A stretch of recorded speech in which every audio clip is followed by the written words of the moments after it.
everybody. Here we are back. It's 2022. Welcome to the new year. And this month we are starting Module 6 on our membership platform, website, however we want to call it. And we're going to be talking about maladaptive thoughts and behaviors, which we know many people struggle with. And this is our first Q&A of the year, and we got two very interesting, very profound questions that we're going to dive into right away. So the first one is, as we're getting up and running, our show got shut down again. I am sick of it. What tools can you suggest for this time of uncertainty?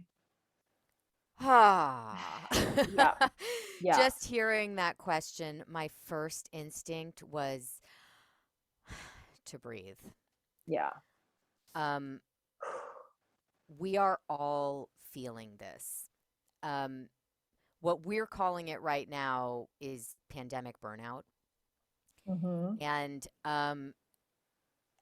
oh boy, first of all, knowing that we're all in this together, obviously, some people are feeling it harder and worse than others. And as we know, performers in the theater industry, live music, um, we're really feeling it the worst there because just as everything was coming back up, then Omicron came in Yeah. and and I know people that were just starting to see the light and be like, "Oh, we're almost out of this. We're almost through the woods." And then, oh, our show is shut down again. Um, the frustration of this is I don't know that there's any like cure for that right now, but the way of coping with it, um, boy, this is a really hard and, like you said, profound question. Mm-hmm. Again, I go back to the basics of just even hearing that question. My first instinct was to just breathe. Okay, here we are. Here we are. In this moment, this is what's happening. So let's look at the good news. The good news is that we've done this before, we've done this already. We know the ropes.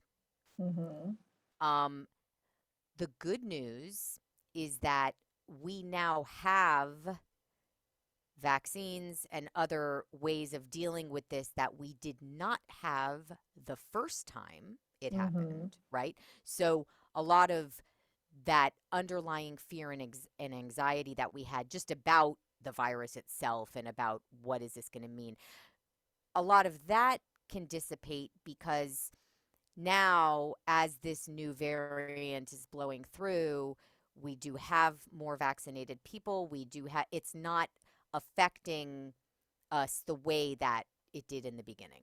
So there's Yeah. that. Um, I think taking everything into the present moment and the mindfulness of the present moment, which again is why my body's instinct was to just breathe, take it back to the breath, take it back to the present moment. And rather than starting to catastrophize about what does this mean for the next year? Oh my God, are we going to have another complete shutdown? Oh, I think this phase of it is going to look different than it did in the beginning. And I think Mm-hmm. it's going to be more temporary and have a little bit more mobility. I'm really sorry for the person who asked the question because their show was shut down, but Mm-hmm. not all shows are shut down. And I think we're going to have this kind of um, variability in this phase right now that we just kind of have to keep hanging on a little bit longer. You know, in Yeah. this, I think that the community that you do have, your friends, your family, your social support, is really important to stay connected to right now. to also allow yourself to feel the feelings of frustration and anger and, like this isn't fair. Mm-hmm. Um, but I think I would stay away from the fear of the unknown and the catastrophizing of what's to come. Like, just keep bringing it back to the present moment. What do I need right now? I need some social support. Reach out to a friend, reach out to your Mm-hmm. community, and staying really mindful and really present. And I think we're going to be able to weather this wave again, and we will get to the other side of it. Just hold on a little bit longer. Absolutely. I don't Absolutely. know that I have any other advice than that. What would you say? Totally. I mean, you covered everything that I would have said, including be with your feelings. If you're feeling angry, you have every right to be angry. If you're feeling enormous grief Hmm. for, everything being almost within reach, looking like it's going to be back within reach and then slipping out of your fingers again. I mean, that is a lot to deal with. Hmm. That is a lot to deal with. So get angry, get sad, scream into a pillow, cry, Hmm. preserving your Hmm. voice, scream into a Yeah, pillow. right, right. Yeah. Yeah. And reach out for support, you know, to us, even to your Hmm. trusted people, to your friends, anyone that is also going through the same thing, because that'll make you feel Yeah, like you're not alone. right. Yeah. It's a lot to deal with, you guys. We totally feel you. And yeah, really validate it too to yourself and with your social support. Like if, people, "Oh, it's not that bad." Yeah, it is that bad. It is that bad Yeah. right now. It's terrible. This is terrible. Yeah. And none of us deserve this. And, like, acknowledge that. This is Exactly. unfair. This is unfair that we're here like this. Yeah. Okay. And we're going to make it through again. Mm-hmm. Yes. We will. You Yeah. will. Yeah. Absolutely. Absolutely. Yeah. And the next question that we have is a bit more on the current topic. This person says, a maladaptive behavior that I have is getting ready to draw, then getting angry and Mm, putting everything away, mm. which is something that we hear about often in different creative modalities. What are your thoughts on this, Stephanie? I have several actually. And unless, I mean, I'll have to be kind of generalized about it because this person isn't sitting here with us, so I can't ask targeted questions. But okay, so they're sitting down to draw, they get angry, and then put all the materials away, correct? Yeah. Okay, so the first thing I would say is not only acknowledging the anger, but rather than the anger then leading to putting all the materials away, if you can just sit with the anger for a little bit, Mm-hmm. just sit with the anger. And if you can, open up a dialogue with the anger, because anger is kind of this general thing. If it helps to take it into your body, like where are you feeling the anger? Find the, generalized location. If that helps to make contact with it, then do it that Absolutely. way. And then ask the anger, why? Why are you here? Is it about something? Is it just anger in general? What is the anger? Yeah. Why is it there? What is it protecting you from?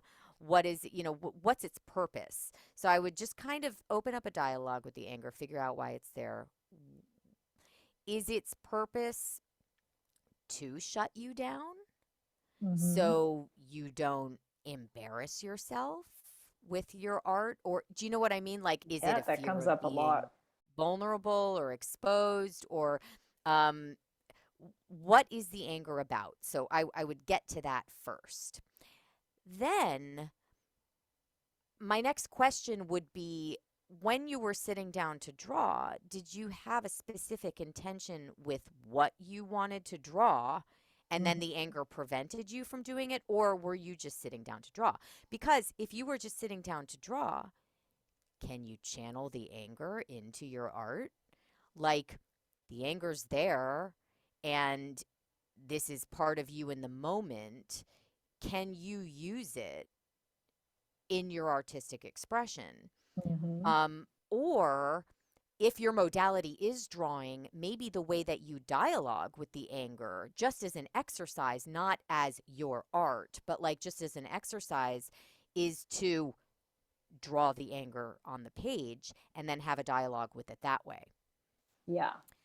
So I would say my bottom line point is the anger right now is preventing you from doing your art. So, is there a way to integrate the anger into the art, even if it's not like going to be your real art or your finished product? Is there a way to integrate it into the art for the time being, just to get the faucet turned on? Do you know what I mean? Yeah. Because the anger can actually serve you artistically in amazing ways that you might not even be aware of yet until you unleash it on the page, you know? So that would be, without having more specific information and being able to, have a dialogue in person with this individual, that's Hmm. kind of where I would start with that. Yeah. And we'll see, we're probably going to follow up at some point too. But yeah, I think everything you said makes perfect sense. And what was coming up for me as I was hearing you talk is what precedes the moment of anger. I wonder if there's a voice that comes Hmm. up. Hmm. Like maybe you're sitting down to draw, the inner critic says you can't, or it's Right. not going to look good, or something, and maybe the anger is at the inner critic for having said that, but at Mm. the same time kind of giving in, and so putting everything away. Right. Good point. So the idea is, what immediately precedes the anger? Do Hmm. you hear something? Do you think something? Is Hmm. something happening somatically? Because definitely there's somatic stuff happening with the anger, but also I wonder if there's something that precedes the anger. Maybe it's a sinking feeling, feeling of loneliness. Right. I think a lot of artists already project what someone might say about the piece they have Hmm. in mind. Right. Right. I remember, I think I had shown you, Stephanie, an art piece by an artist who had drawn on a painting something that she heard all the time people say, like, oh, it looks great, but I wouldn't put it on my wall. Ah, yes. Yeah. You know, it's like she kind of did what you suggested, taking that pain, taking that Put it anger into it. and Hmm. channeling it into the art. Exactly. Yeah. it's You can make it it's part of your process. yeah, Yeah. absolutely. And like we were saying before, empathize with yourself. It's Hmm. frustrating when those voices come up, when those blocks Hmm. come up. You have a right to be angry. Hmm. Yeah. So yeah, that's kind of what's coming up for me right now with this Yeah, with great. this question. And we'll definitely be following up Yeah, I more think, in and depth. one more thing, I think, like on that, the bottom line with a lot of these questions, but especially that second one, is if you can take on a like a curious stance towards some of this, like, you're asking like, what was the moment before that? Was there an inner critical voice? If you can kind of pull out from a perspective and look at these questions as your own observer, your Hmm. own observer of your patterns and behaviors and thoughts, cognitions, and everything. Um, it's a really good thing to adopt just in general for yourself, if you're coming up against blocks and challenges. Take the observer stance and just kind of this curiosity with everything, no judgment, but yeah, was there a voice that came in before the anger just took over my body? Yeah, Absolutely. Yeah. And feeling a bit more analytical, I think will put you more at ease. yeah, for sure. Yeah. All righty.